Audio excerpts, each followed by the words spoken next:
Srahino srengenge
ing sirwengi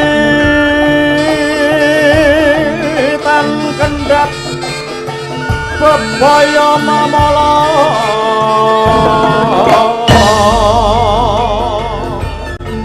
tan kinaya ngapa bebendu peteng tan kena inira bang wetan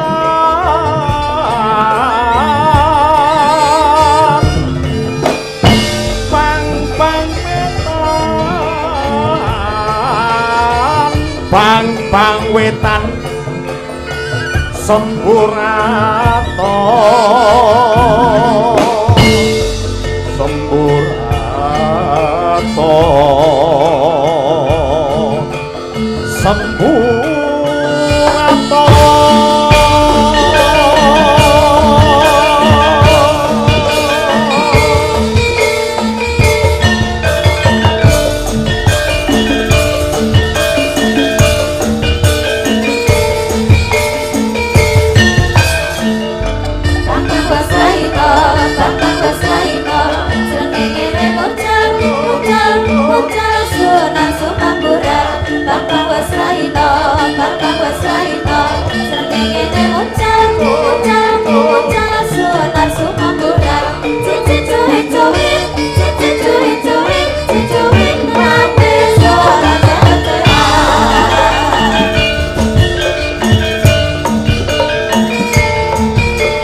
sembah nuwun.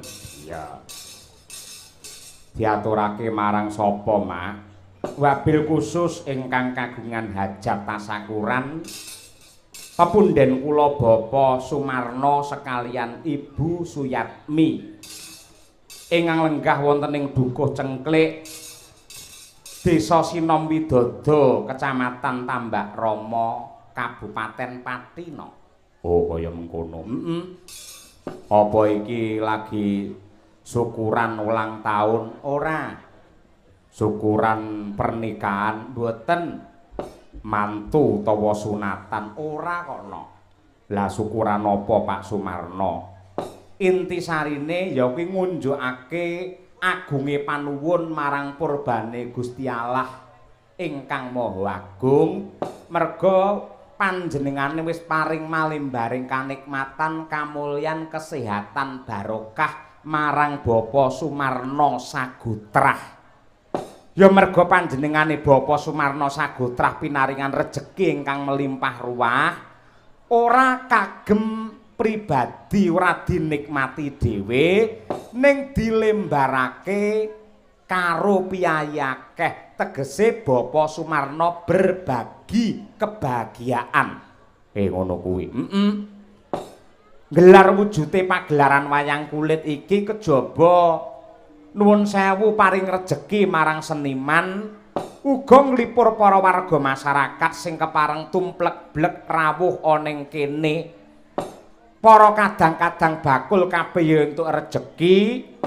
Sing nyewake terop panggung sound system ya entuk rejeki, sing parkir ana njaba ya entuk rejeki lantarane Bapak Sumarno lan uga sing luwih wigati meneh wayang adalah seni budaya jati diri bangsa sing sapa wae diwajibake untuk melestarikan.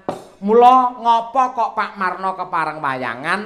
Ini sebagai bukti yang nyata bahwa Bapak Sumarno adalah salah satu promotor lestarinya budaya Indonesia. Ngono ya, Mak. Kaya ngono kuwi. Wong nyatane arep ngenteni apitan ya sik kurang setahun. Ya, ngono kuwi mula sing apik ngene iki ora kudu ngenteni mantu, ora kudu ngenteni apa-apa, pokoke duwe dhuwit wayangan ngono ae. Iya, kuwi sing bergas. Insyaallah ora lokak saya kebak ya, Mak.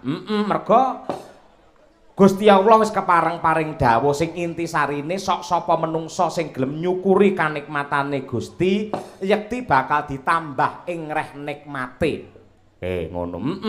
Kosok baline sapa menungsa sing ora gelem nyukuri kanikmatane pangeran yekti bakal nampa siksa sing banget perih. Lah, pedomane Pak Sumarno iki kaya ngono kuwi. Nadyanto iki rada ndadak. Aku nggumun setahun jembleng serendeng petung karo penanggap penak banget ora kaya Pak Marno. Ya to. Yen liyane Pak Marno biasane mesti suwe banget ngeten padalang Pak Marno ki ora kok. Kula komplit sementen Pak Marno. Nggih, babar pisan karo Pak Marno radinyang regane. Blas radinyang demi Allah. Ning sing ngenyang Bu Suyatmi ngono.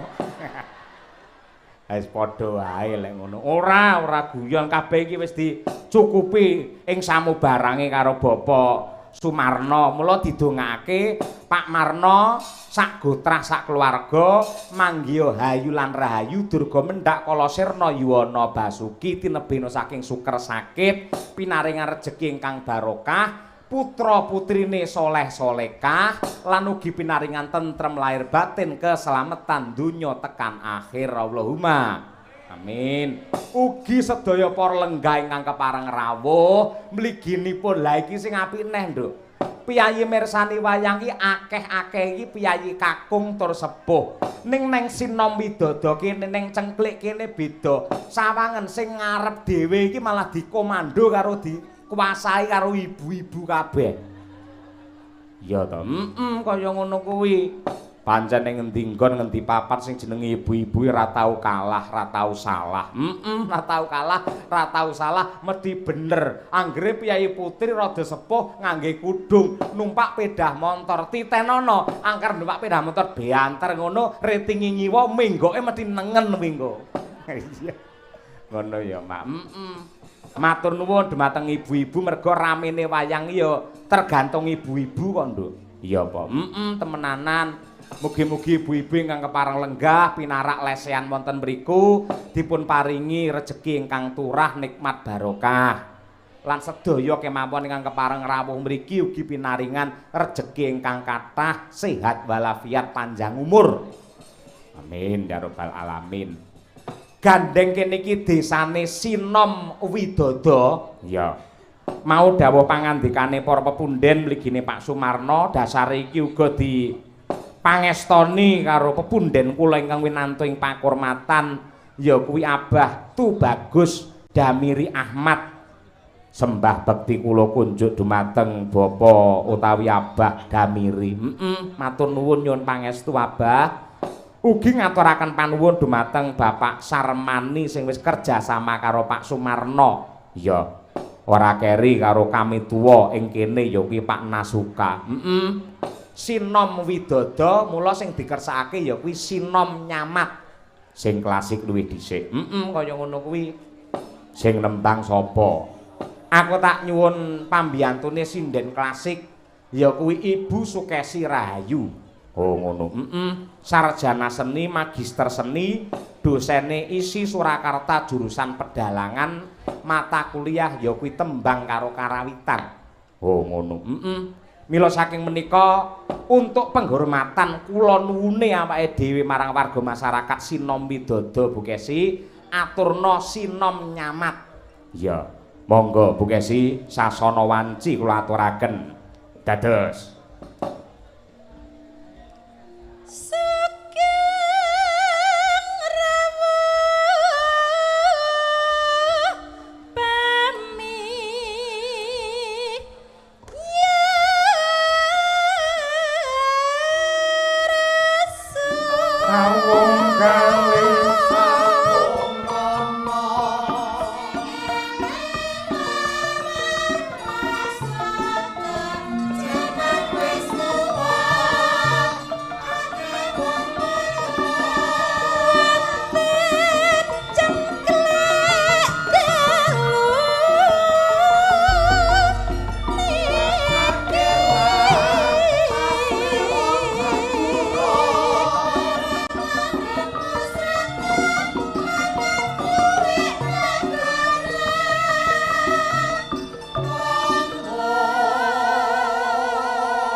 Menika kok cakepanipun utawi sairipun benten Bukesi sugeng rawuh pamiarsa wonten cengklik dalu niki.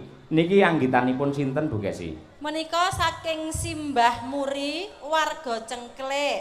Nderek Mangayu Bagyo Pak Marno anggenipun tasyakuran Pak Dalang. Nggih sembah nuwun Eyang sampun paring sih katresnan wujudipun sinom malah kalih pangkur nggih Bukesi menika.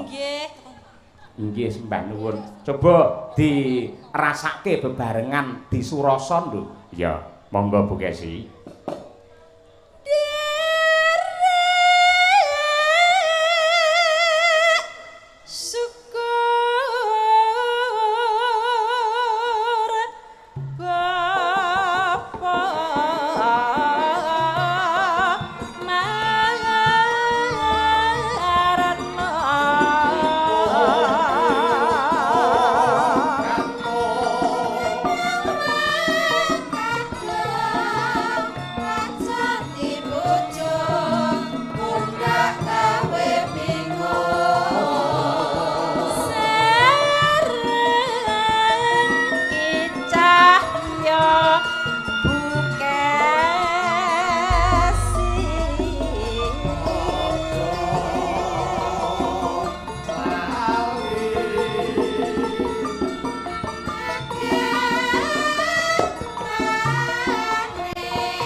Nderek syukur Bapa Marno sareng Ki Cahya Bukesi. Wah iya matur nuwun, matur nuwun.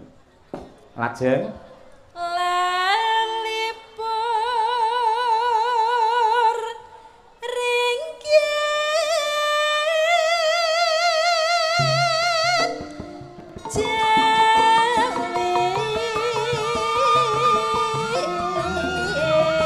sahabate lan salate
sinom nyamat kalajengaken lancaran mikat manuk ning pelok. Terus Mas Gareng Sumarbagyo Semarang men kiprah. Cocok. Ayo. Mangga.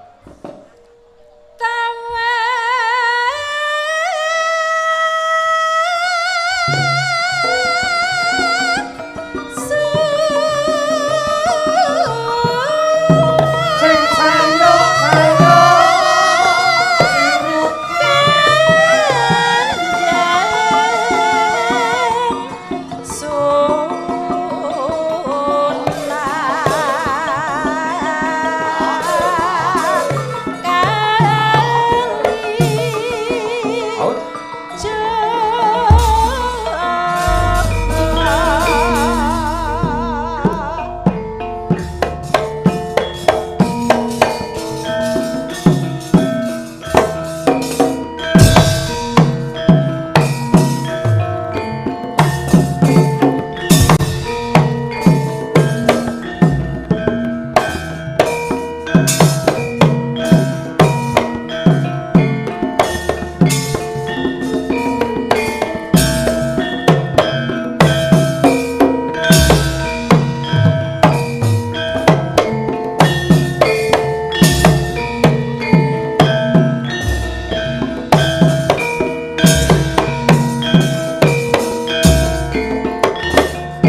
tepuk tangan untuk Pak Gareng Semarang, luar biasa.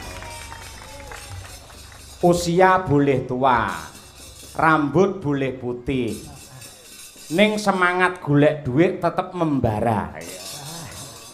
Ayo wong kewajiban kok, Mas. Kewajiban ya, Pak. Pokoke dhuwur entuk mabruk ning ngisor ki ngamuk.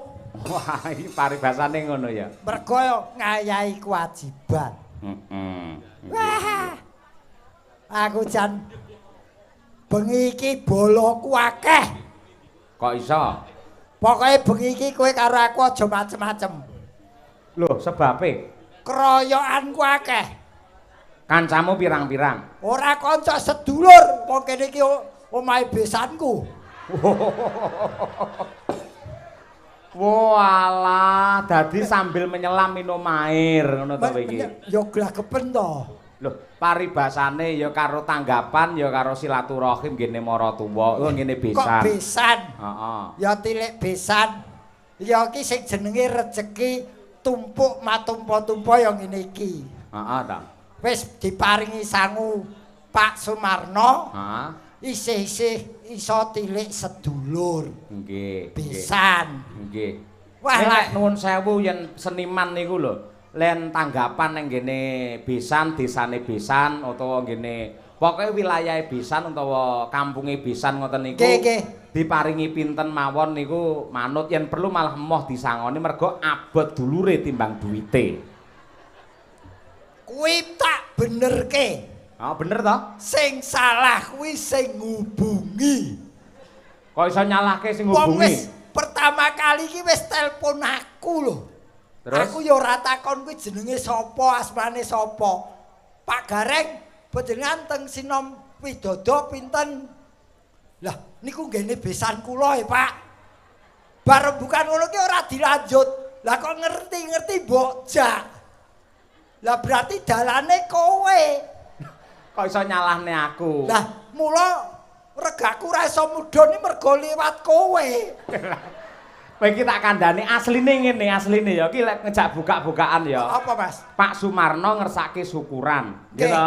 nggih. Utusan karo Pak Kami Tua mriki, Pak Nasuka. Nggih. Telepon karo aku, Pak Dalang, kula pengen wayangan kalian jenengan kalian Niken Salindri. Betul, betul. Niki perlu tambahan pelawak napa mboten? Wah, perlu.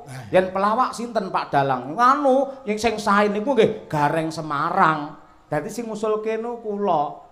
Loh, napa Pak Dalang kok sebab kok Gareng Semarang? Loh, Gareng Semarang niku sampun sepuh, mumpung jek urip, mula mang tanggap. Ya omongane ra enak. Anu Pak Marno benjang golek dalang liya mawon. Ora. Niki boten dalang niki pagebluk niki. Sampeyan aja kleru, malah mau jagongan ning lantai 2 iki lho. Nggih. Pak Marno ki paring dawuh malah Dawuh. karo Ibu Suyatmi. Mangke menawi sukses Pak Cahyo insyaallah tahun ngarep wayangan melih Amin, amin, ning amin. klasik tanpa dagelan. Kowe ora ngerti sejarah kok. Kok iso? Antarane Pak Marno karo aku ki ora iso dipisahke. Sebabe Mergo bapakku jenenge ya Sumarno.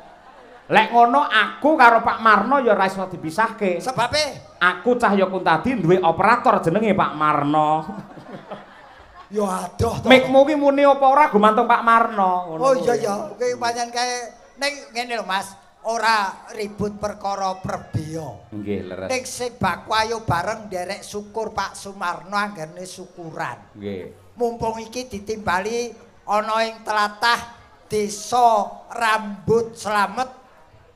Sinom Widodo Pak Gareng. Kowe ora tau ngerti anatomi. Sinom kuwi rambut sing alus cukule ning bathuk kuwi sinom. Oh. Widodo kuwi slamet. Heeh.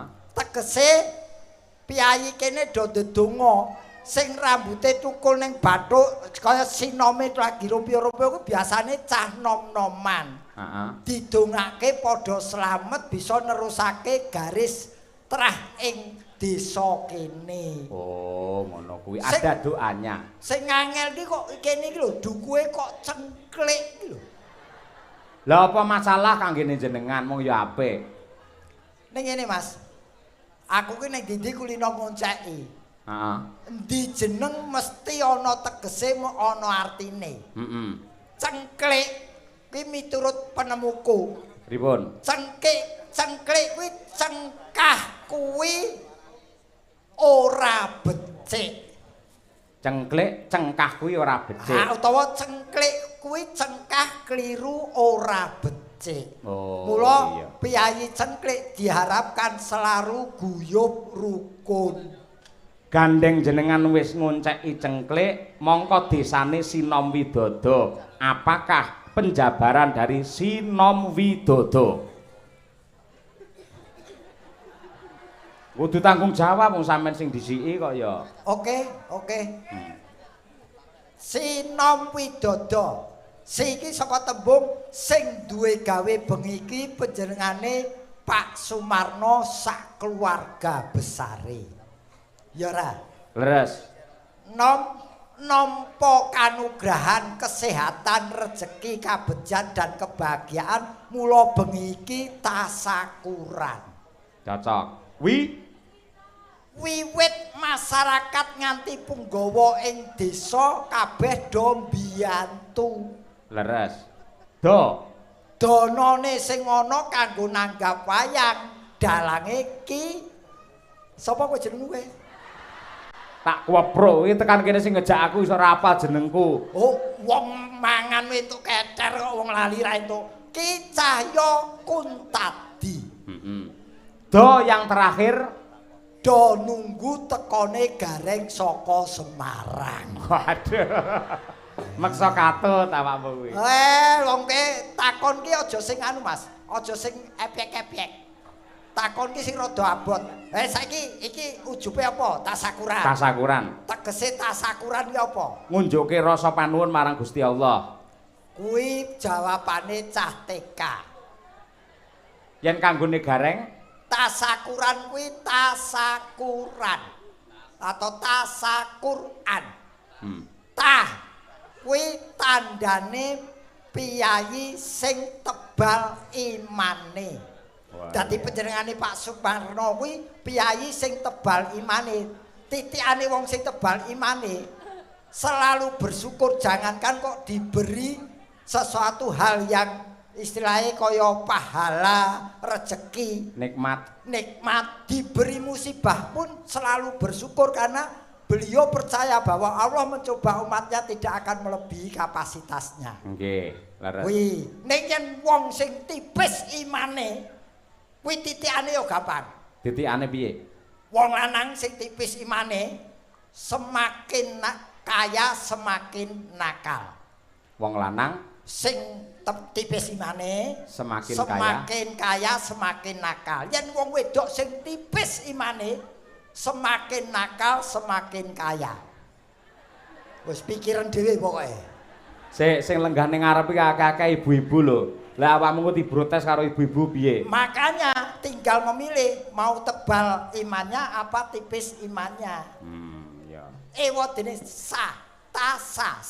sahnya kalau diketahui oleh orang banyak wong syukuran yo ngene iki masih ngerti akeh. Diketahui disaksikan kurang afdol kalau tidak dibarengi dengan tirakatan. Kaya bengi iki do melek bengi iki tirakat ngiras-ngirus. Terakhir anugerah dari Allah Subhanahu wa taala yang ditunggu-tunggu. Walaupun sudah diberi rezeki tetap meminta kepadanya, tidak boleh kepada hal yang lain. Gandeng sing tasakuran ki Bapak Sumarno, apakah arti kepanjangan Bapak Sumarno? Sik iki abot lho Mas. Iki nerjemahke nganti ora bener. Ora entuk tambahan lho Mas iki. Dereng ngene besan njaluk tambahan ora. Oke. Ayo kudu cerdas. Sugih sanak, sugih sedulur, mula duwe gawe sing bantu ya akeh. Cocok. Mar kuwi marga kenceng anggone nyambut gawe lan donga, mula rezekine ya lumintu.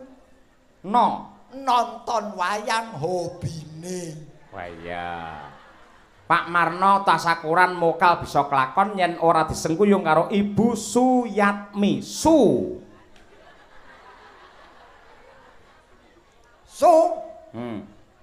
Lha sapa jenenge?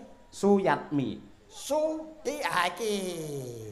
Iki Sugih Srawung ning sing dipilih ya panjenengane Pak Sumarno minangka garwane. Wah iya. Yat modi arangel iki. Yat kowe kok ora ngerti lho. Yat ki sapa to jane? Yat ki ora jikoke to. Kuwi lho wong main ngawut ae ora.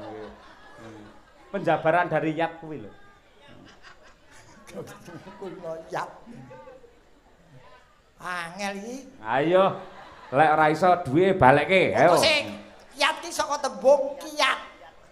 Kiat ki rumus jurus. Rumuse supaya beliau itu bahagia ya kudu mendampingi Bapak Sumarno. Ora nek kene Yat kok ditambahi ki dhewe iki piye? Suyat. Lah ya kan Suyat, Yat ora nek ki, ora nek kiyate, langsung Yat apa ngono kuwi. Yat kuwi saka tembung kiat. Ora iso Yat ya Yat apa ngono kuwi. Lah ora ngerti to? Apa saiki apa? Yat to. Yatim piatu semua diberi bantuan supaya hidupnya juga sejahtera. Yat ngono kuwi. Berarti aku ya klebu iki. Kok klebu? Aku ya yatim piatu kok. Gerange semono kok. Lah kene kowe ya iso mbok terjemahke dhewe. Ora ki kewajibanmu. Terakhir mi. Yatim piatu selalu disatumi mergo kuwi ya dawuhe Bapak Sumarno. Betul. Terakhir mi. Mikir apa meneh wong wis dampingi Pak Sumarno saiki ya wis bahagia sejahtera lahir batin. Wah iya. Nggih. Sapa meneh jenenge Pak Mudin sapa? Wis sisan ngono lho. Bareng wis panas kok terus emosi lho ora nggih. Ora emosi piye? Ora ngger kebon sego tewel iki galak aku. Wah. Ciri khase kene ya, Reng. Oh aku pancen sengaja mampir ning besan suguhi sego tewel. Wah. Bungkuse isih tradisional godhong jati. Tempene aku dasare seneng tempene luar biasa. Wis, nek ya kuwi Mas pedese ora umum. Aku ya teko pedes, Pak. Mboten. Lah ciri khase piyai kene ngono tur tewel kuwi lek diinget pirang-pirang dina malah dadi lan enake Pak Gareng. Iya bener, ya lagi bengi iki lho aku. Apa? Nyambut gawe ditunggoni besan, mantu, anak nonton kabeh ning dilu kowe.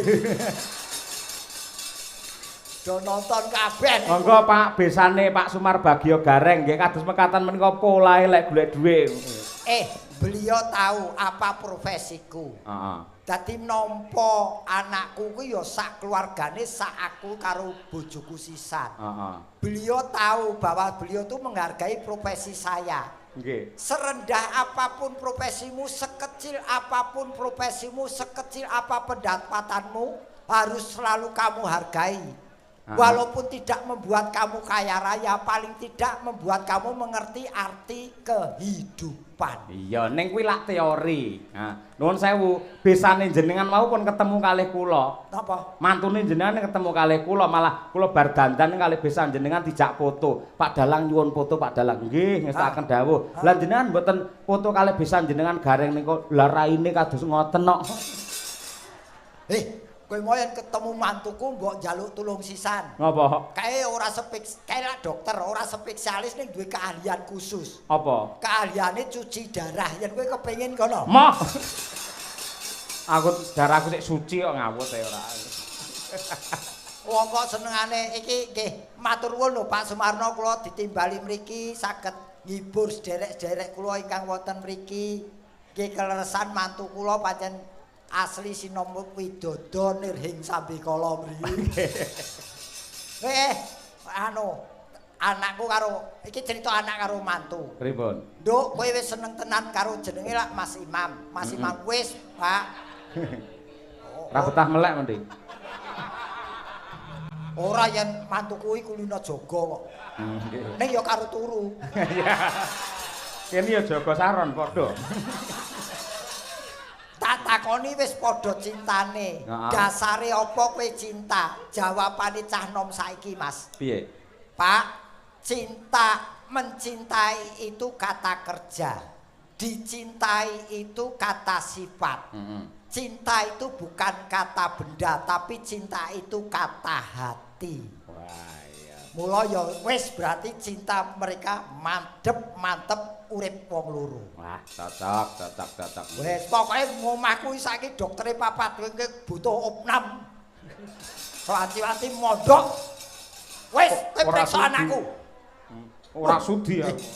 Periksa anakku ki entuk bonus lho. Bonus apa? Wis kriterianya semakin parah penyakitnya semakin besar bonusnya. Alah gah telek. Gelem ra? Bapakmu dhewe genah gratis ora nek diskone. Loh, aku ki disuntik seumur hidup kok. Suntik apa kuwi? Pokoke ra iso lara aku ki. Wah, Aku tidak akan sakit Ha-ha. karena aku pekerjaanku nun sewu ki Mas. apa? Pekerjaanku tak anggap sing paling pas tumraping diriku. Kok iso? Saya pengen membahagiakan orang lain. Orang yang paling bahagia di dunia ini adalah orang yang bisa membahagiakan orang lain. Luar biasa. Tepuk tangan untuk Pak Gareng Semarang, luar biasa. Tampilnya memang hebat karena di hadapan besanya. Ayo. Tak golekne kanca iki mumpung genduk Niken Salindri wis dianti-anti karo para lenggah. Nggih. Oke. Ya Nduk, Ken. Ayo. Cublak suweng men berdiri ngancani Pak D Gareng. Yuk, dados. Oke.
Assalamualaikum genduk Niken Salindri. Waalaikumsalam warahmatullahi wabarakatuh, Bapakku yang tercinta.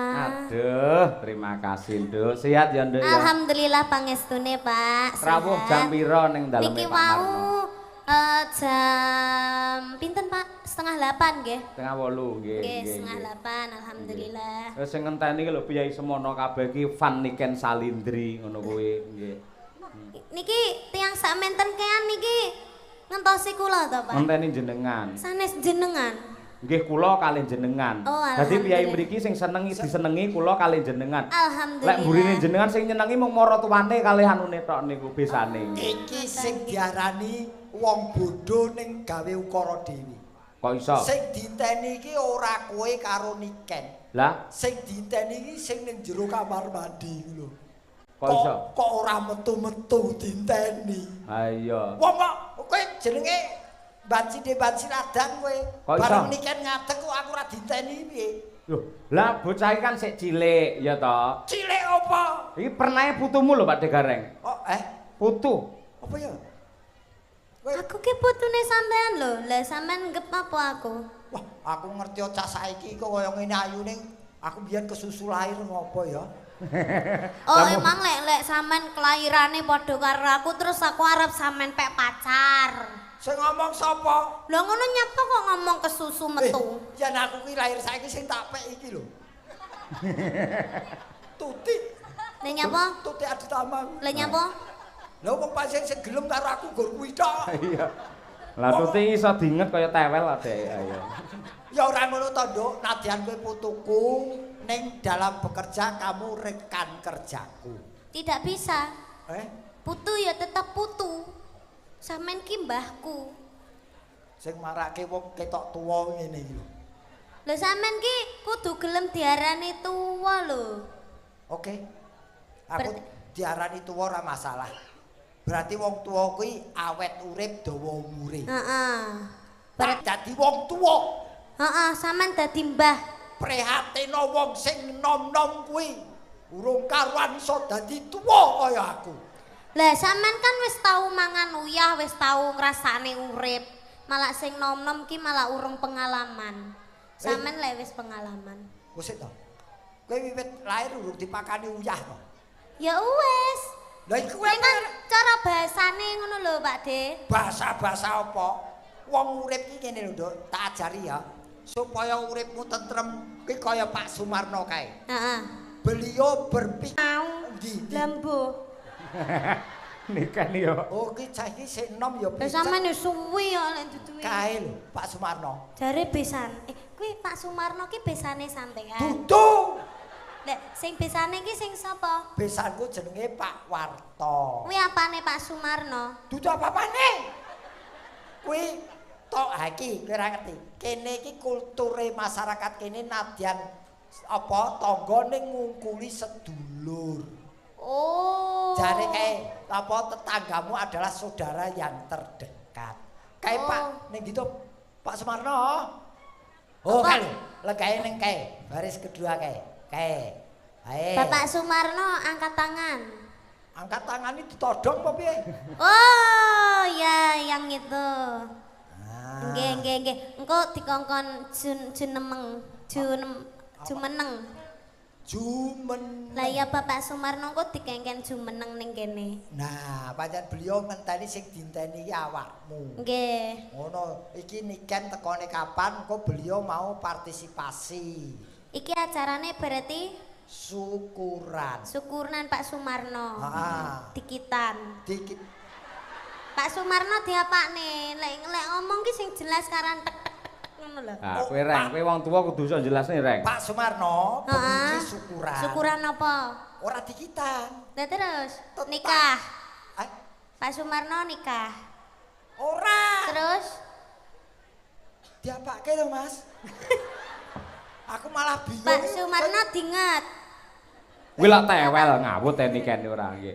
Jane ngono ujube syukuran karena beliau telah mendapatkan beberapa karunia dari Allah Subhanahu wa taala, rezeki, sehat, terus apa kebahagiaan lahir batin. Oh walah, dadi ceritane iki Pak Sumarno ki gabut, bingung leh ngentekne duit. Gap. Pak Sumarno ki ora enek acarane bengi iki ya tasyakuran ya jenenge. Pak Sumarno ki apa omahe Sina Widodo ora gabus. Gabut. Sing ngomong gabus ki ya sapa? jampeng kupinge ora. Lah aku krungu gabus kok. Ora. Kuping kok sumbing. Nah, Ik Sing sumbing iki bibir. lha mesti bibire sampean sumbing. Ya ora. Lah iya. Kuping kok sumbing. Pak Sumarno ki bakune arep dono rasa. Ah, Nyeneng-nyenengke piyayi akeh. Lah iya tangga Pak keparu. Sumarno ki bingung leh ngentekne duite kakean didum-dumne ngene iki jenenge kan sedekah yo an, sedekah Betul. kepada orang seni kaya awak dhewe ngene iki. Uang itu hanya membuat kesenangan. Iya. Tapi kalau beliau berbuat begini tidak hanya kesenangan yang dicapai tapi kebahagiaan. Oh, sing diraih. Seneng ki mung letake ning pikiran karo mata. Ning yen kebahagiaan pikiran mata lan Ati. ati. Heeh. Ngono. Bener. Berarti Bapak Sumarno ya kudu didongakne. nah bener bener. Muga-muga rezekine saya akeh, Amin. panjang yuswanipun. Ning ya ora Pak Sumarno tok, sak keluarga besare muga-muga sehat selamat wilujeng. Amin. Awet leh momong anak putune. Amin. Muga-muga Pak Sumarno lek enek apa acara maneh iso nanggap kula kalian panjenengan nggih, Pak. Amin. Amin. Aku karo kowe ya kan ya. Nggih, Pak. Nggih, Matur nggih. sembah nuwun. Wayang kulit ora nganggo gareng udan deres. Ora apa-apa, aku iso nerangne kok. Loh, lah Kadang sempake dikekne genteng iso. Weh, Lah, kuwi ilmu lho. ora terang dirubung laler ya. Ngece. kejawi menika ugi dipun rawuhi kalian Pak Camat Tambak Rama. Pak Camat rawuh. Pak Lurah Sinom Widodo ugi rawuh. Pak, waduh nun sewu lho Pak. Pak Lurah, Pak Camat, kula namung matur.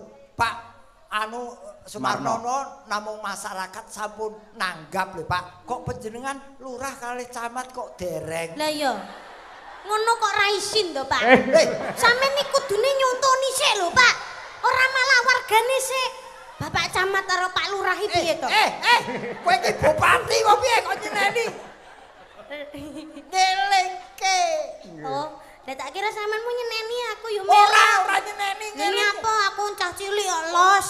Kowe ora urusana dhewe. Nih kan lek ora ngerti. Aku Desa kan gak kene lho. ngerti. Kan desa kene Sina Widodo. Kuwi mesti enek apitan. Apitan niku bersih desa cara ngene dhewe. Heeh. Lah ngono ora ndang nanggap, Pak. Jane bersih desa nanggapne kamu diketek apa piye? Oke. Hei. Napa, Dok?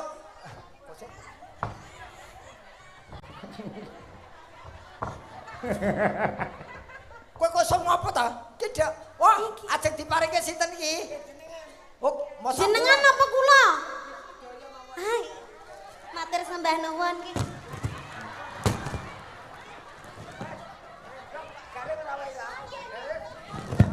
Matur sembah nuwun nggih, Pak. Ibu matur sembah nuwun nggih. Terima kasih ya, Dek. Oh, nyuwun foto. Iya. iki kurang siji kan. Iki dicangkeng sisan. Iki. Lah terus apa anggite aku arep minggat Pak piye kok? Oh, kayak bonikane tiba. Oh ya, Nggih, foto nggih. nggih. Nggih, terima kasih, Bu. Ngono kuwi, nggih. Pak De tulung gawake miku ya, Pak De. Mbae ya manut karo putune. Ora niken iki kok bar tanggapan kok kene dodol kembang.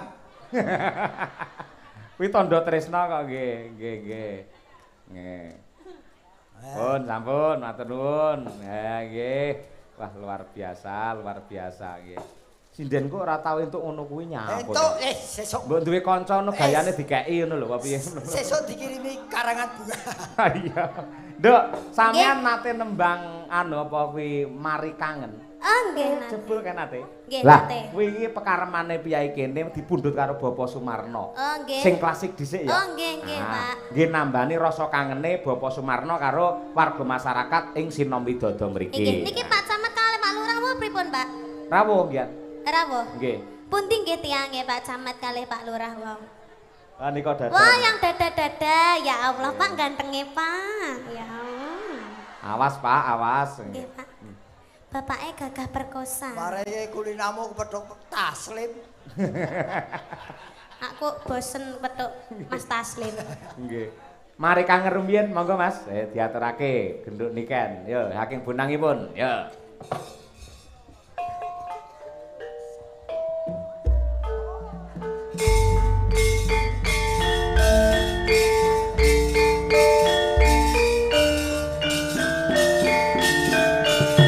Ya, Reng. Joget ya, Reng.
Piyayi mriki menika Mas Gareng remenanipun ingkang klasik-klasik. Leres. Ngoten niku. Ning ambak mekaten gandeng Piyayi mirsani wayang niki lak beragam. Majemuk enten sing alusan, enten sing geradakan. Mila nggih diaturaken sak komplit-komplitipun. Leres boten damel kuciwa. Nggih, mila saking menika dasaripun ingkang kepareng rawuh semanten kathahipun para jabating kadipaten mandhapipun Pak Camat, Pak Lurah sedaya kepareng ngestreni lan ugi dipun pangestoni dening para sepuh adi sepuh para kiai alim ulama ingkang kepareng rawuh ngoten niku. Amin nggih. Dadi warata tanpa selo ibaratipun sedaya diaturi hiburan Mas. Inggih mila saking menika. Tur nggih dicucukke ngundang niken iki ora cucuk.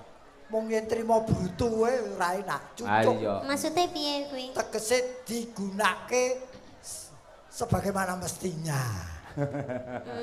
Nggih. Tegese dimanfaatke utawa kebisanmu ditokke. Oh iya benar. Leres beli. Lah iki diaturake meneh. Ya.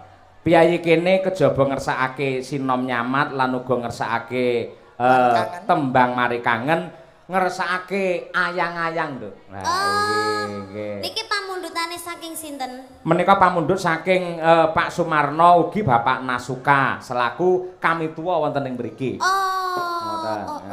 Ayang-ayang. Nggih. Sampeyan ngerti lagu ayang-ayang? Ayang-ayangan kerep aku. Kudu anyang-anyangen. Lah apa ayang-ayang? Ayang-ayang. Ora. Wih lagu zaman sekarang yang lagi ngehits itu. Oh, ngono. Iya, kamu harus tahu. Kamu itu sebagai dagelan itu harus mengikuti zaman-zaman sekarang. Jangan kudu apal lagu-lagu. Aku ngapake lagu-lagu kok malah ora lucu. Nanya apa? Wong dagelan kok iso nyanyi. Lho kan, tapi setitik-setitik kan sampean kudune iso. Aku saiki wektu iki lagi wedi nyanyi. Nanya apa? Mergo saiki lagi tutup. Wah iya. Aku bab ngono ki ora perlu digagas wis karep ben ngono. Awake dhewe sing penting berkarya ngoten niku. Nggih, ngoten niku. Diaturake ya, Nduk ya. Nggih, Pak. Karep gamelan iki. Nggih, mumpung kanca-kanca madang.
Dadine Neh kaya aku malu ngomong neh.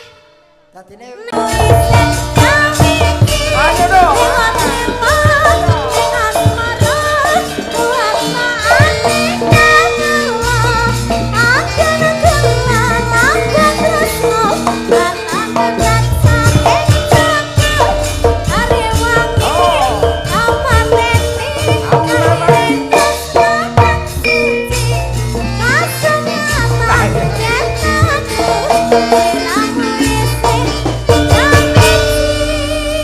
Luar biasa, elo tenan.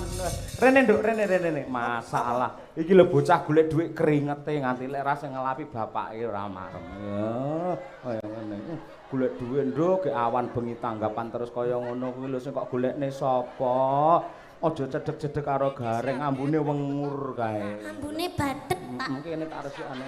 Ambune apa? Badet. Heeh, ya ngono kuwi. Wong nek cedhek ya pancen ngono kuwi Oh, ambune. garane lek wis tuwa ngene iki biasane ndek penyakit lambung, Pak. Heeh, lambung Makane komplit. ababe rada piye? Heeh, pancen ngono kuwi.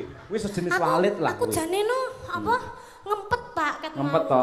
Lah ya tak sawang kok kudu mutah ngono awakmu. Heeh. anu kok aku ki jumbleng kok.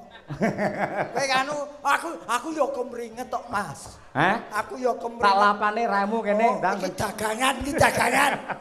Dagangan Ayo. arep dirusak. Ah iya luar biasa. Bocah iki pancen multi talenta. Kowe anggere gelem karo aku tak kei sepeda motor ji. Apa kuwi? Apa kuwi? Lho, Wi lho kunci omah. lah iya iki kuncine sapa keri iki? Sing ketalan kunci griya niki. Omah kuwi, kunciku. Apa? Kuwi kunciku kuwi. Kowe kos lho aku kunci barang. Iki kunci sing kecalan Kecalan kunci sinten? griya niki sinten nggih di Ah, betok Yang kehilangan kunci. Pak Kari nggih. Nggih, sing kehilangan kunci mohon untuk di samping panggung sebelah kiri. Nggih. Dipastikan nggih, Pak. Pak Tiang Kari, nggih. Kang Asto Pak Kari. Nggih Kari niki. Kari niki. Asmane Pak Kari Lah iya niki. Kari iki. Nggih, jenengan istirahat sik. Oh, iya. Nyusun kekuatan mergo sik bacutan. Genti artise Madangkara genti Lah iya ditambahke. ngopo iki ketolungguh tok iki. Ora, ono nggone dhewe. Ayo Mbak Winong dan juga Mbak Birgita Ayu coba kaya apa. Delok-delok penyanyimu di sindenmu di to. Kene Iki, ayo. iki. Ha, coba kaya Ngateko apa. nduk sayang. Kene sayang. Mergo piyayi kene iki sangat kondusif, sangat rukun, sangat sinamadan daya dinayan, yen kerja bakti semua pasti akan tampil untuk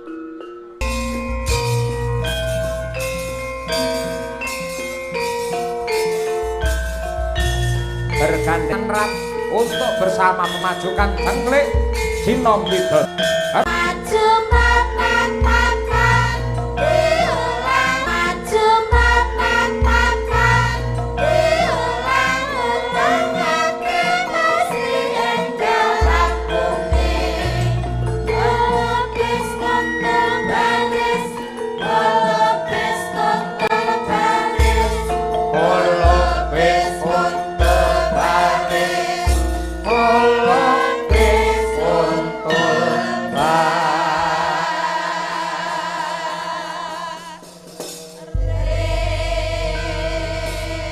Ora ana gaman sing ampuh kejaba mung gaman persatuan utawa gaman kerukunan Mas Nggih Gareng. Mas leres tanpa kerukunan Sinom Widodо mboten kados kaya ngeten niki. Nggih, dawuh leres. Nah niki pun jumeneng lari kalih Birgita kalih jenengmu sapa, Nduk? Winong, Pak. Sapa? Winong. Jenengmu. Winong. Oh, Mae Winong. Enggak, namanya Winong asli real. Winong. Iya. Winong iki kene jeneng desa iki. Iya, tapi emang desa namanya Winong tuh banyak, makanya namaku Winong. Dadi desa-desa kuwi ki dhisik ki anu, kaya ngono nenek moyange kuwi mbahku dhisik. Kowe omong apa? Loh, tenanan, desa-desa jenenge Winong kuwi sing mangestoni aku. Oh, simbahku. Ndak, bercanda. Kaya ahli nijum. Ya, Asli Winong. namanya Winong. Winong kalih Birgita. Iya. Nggih, nyak iki mau gugur gulung wis. Pripun? Iya. Lah iki kok nyanyi apa? Urung iki mau supote nggih jumeneng ngono kuwi lho. gugur Iya. gulung Heeh, ngono kuwi. Dadi loro-loro gawe karo minangkane pamundhut ya karo tetembangan. ngono Nggih, kuwi. nggih leres. Nggih, luar Miras biasa. ngirus.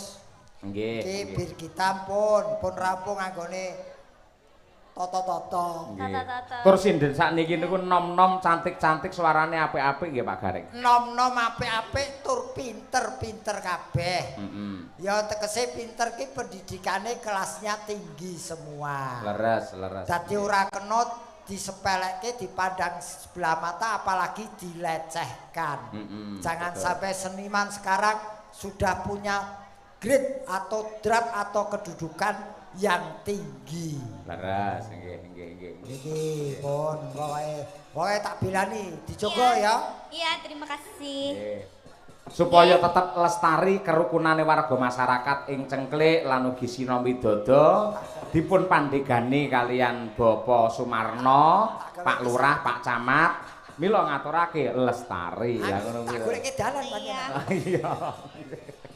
Iya, ini nggak ada pamundutan gitu toh Pak, kayak apa gitu? Apa? Nggak ada. Apa? Nggak ada pamundutan apa gitu? Atau Pak Sumarno ya? Pak Sumarno sing ngersake Iya. lagune sing mat-matan termasuk iki mau Lestari. Bukur gunung, Gugur gunung. Oh Sinom iya. nyamat, Nyamat ki mau lah. mari kangen Nek nggih. diselang-selingi karo model lagu saiki. Oh, Lestantun ki lah lagu saiki to. Aja dibasakne, lestari ya lestari ya lestantun. Aku Guru Dwijo. Lestari ya lestantun. Nggak boleh, lek judul tuh ya lestari ya lestari. Ya karepmu aku Dwijo Waragono apa Pranatacara kok. Monggo Ya. dipun aturaken Oke. Lestari dados Madangkara. Oke, yo.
Bisa ngikuti ta Pak Gareng? Iki suwan apa meneh.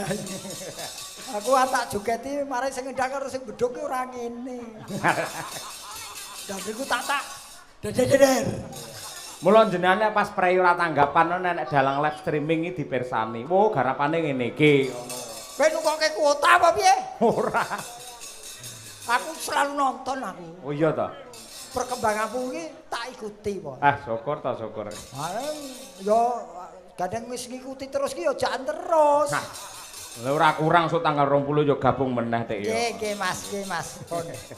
Ora perlu doyak. Nggih. Sing baku lumadi. Nggih Pak Gareng. Nggih. Lah menika malih Bapak Sumarno ugi ngersakaken ngudang dumateng para putra-putra lan ugi para nem-neman ing wewengkon Cengklik ing wewengkon Sinomidada mriki supados dados putra Nusantara ingkang bener-bener piguna tumraping keluarga, agama, budaya lan negara. Lah niki remen niki lagu berisi kula nikmati. Nggih. Putra Nuswantara. Putra Nuswantara ingkang asta sinten? Nyuwun pambiyantu dumateng Mbak Lia Sundari. Wah cocok. Pun bakune. Kula ajeng menikmati. Nggih, menikmati mawon. Lenggah mawon Mbak Lia amun jumeneng nggih.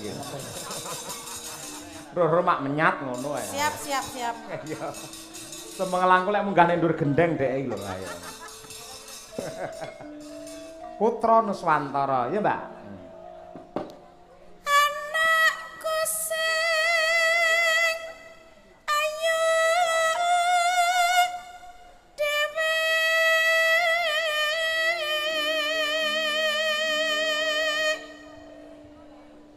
bisa pinter sekolahe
matur sembah nuwun. Matur nuwun Mbak Lia.